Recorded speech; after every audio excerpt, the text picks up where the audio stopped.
Hey guys, so today we're going to be dealing with direct and indirect or inverse proportion. The prior knowledge or the skills and concepts that you're required to understand this would be substitution or linear equations. Now, before we begin, direct proportion and indirect proportion are two different things, but indirect proportion is also called inverse proportion as well.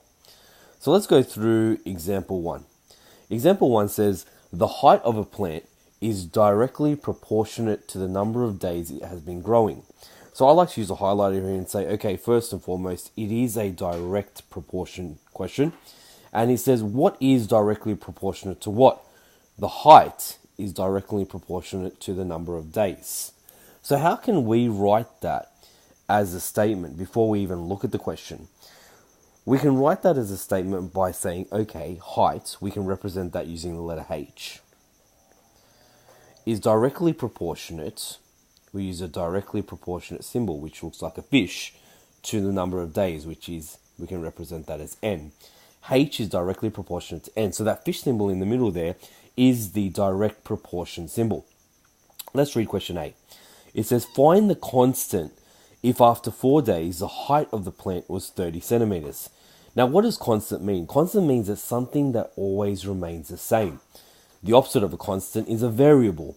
So here it says, find the constant if after 4 days the height of the plant was 30 centimeters. So the first thing we do is we write the formula for direct proportion. And direct proportion formula is x equals ky. Now, k being your constant there, and x and y being your variables. But we're not using x and y here, we're using h and n. So let's rewrite that using the letters that we're using.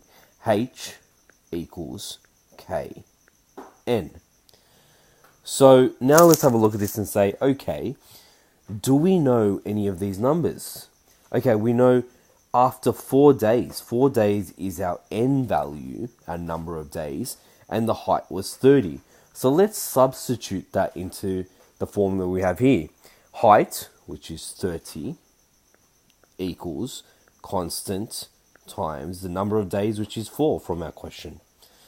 Now, using equations, can we get k by itself? Well, k is with a times 4. So what's the opposite of times 4? Is divided by 4. So I'm going to divide both sides by 4. And I'm going to get k equals 30 divided by 4.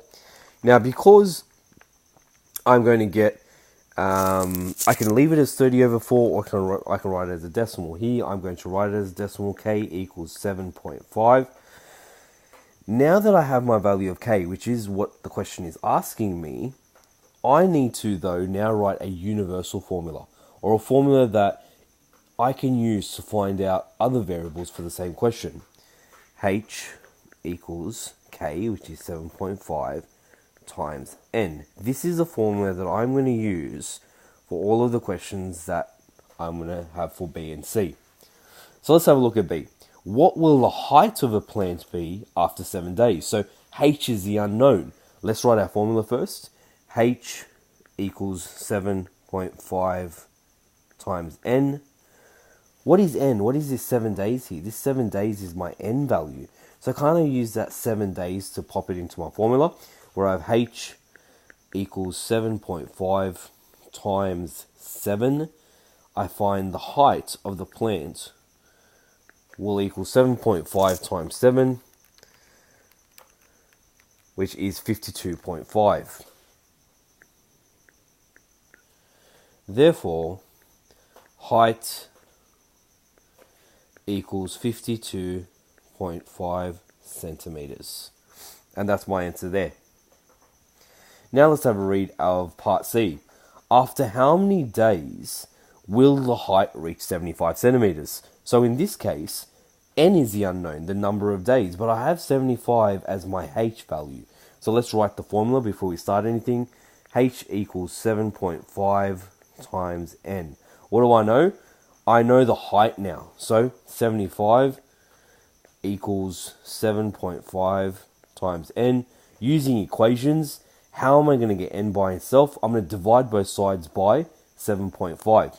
So n equals 75 divided by 7.5. When we pop that into the calculator, we get 75 divided by 7.5 equals 10. Should be able to do that without a calculator.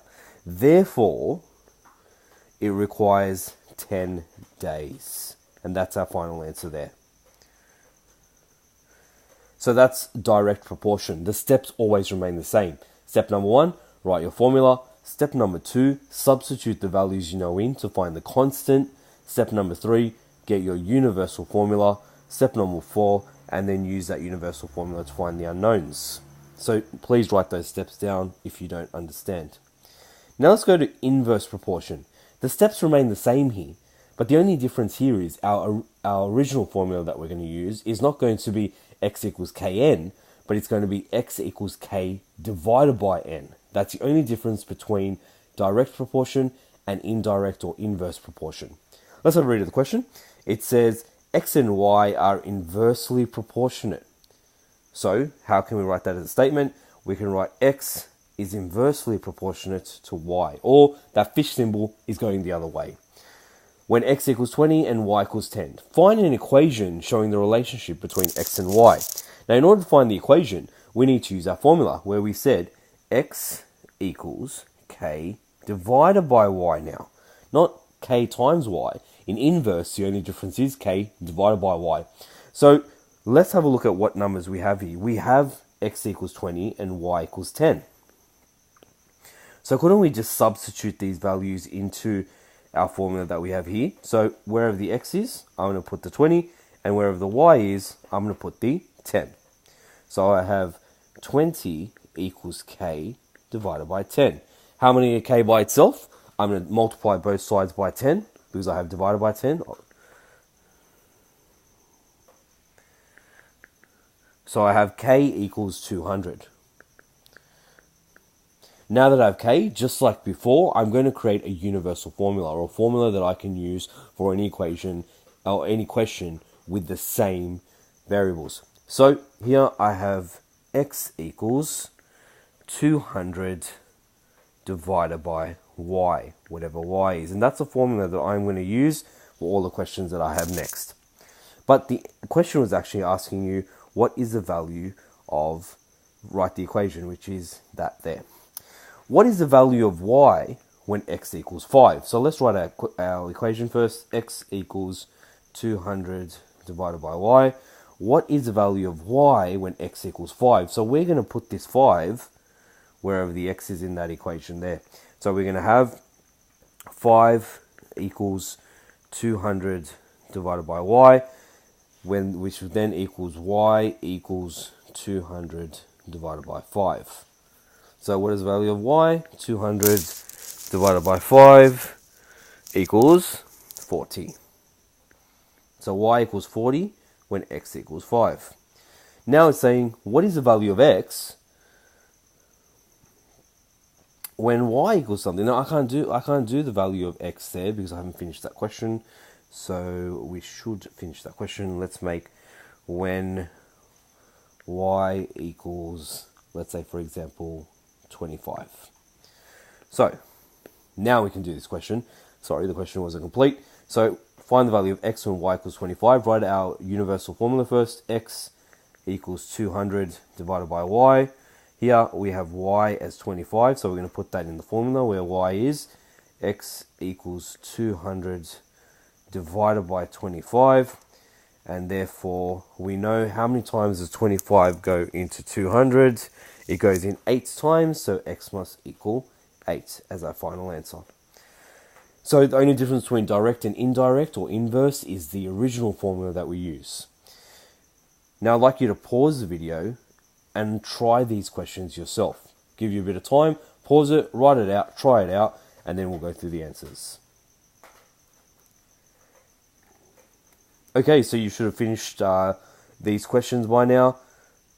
And hopefully, using the same method that we've always used, you got the answers as such. If you have any other questions in regards to direct or indirect proportion, please don't hesitate to ask. Thank you.